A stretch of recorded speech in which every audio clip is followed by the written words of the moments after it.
ভালো হচ্ছে, মানুষের পরিষেবা, জনসেবার পরিষেবা দেওয়ার জন্য কেন্দ্রবাহী এসছে, ঠিক আছে। এতে মানুষ যাতে সুস্থভাবে ভোটটা হয় সেই ব্যবস্থা মানুষ চাইবে, ঠিক আছে।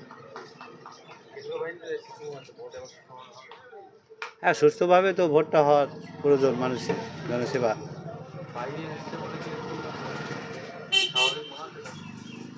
হ্যাঁ, মানুষের নিরাপত্তা আছে, বাহিনী এসছে, মানুষের নিরাপত্তা এখন বিভিন্ন জায়গায় বিভিন্ন রকম পরিস্থিতি আছে।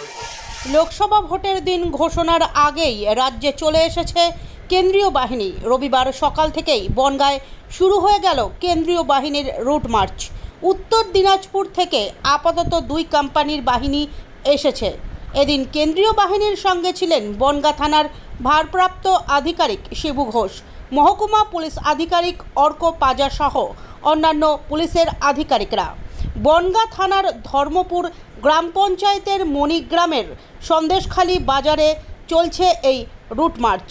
কেন্দ্রীয় বাহিনীর রুট মার্চ দেখে স্থানীয়রা জানান, বাজারে তো আমি এইমাত্র এলাম, দেখলাম অনেক পুলিশ বিএসএফ আসছে, কেন্দ্র বাহিনী। ভোটে আমার মনে হচ্ছে ভোটের জন্যই, নিরাপত্তার জন্যই আর কি আসছে।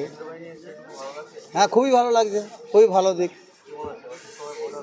অবশ্যই, যেহেতু নিরাপত্তা বাহিনী থাকলে অবশ্যই সুস্থভাবে ভোট হবে আশা করি।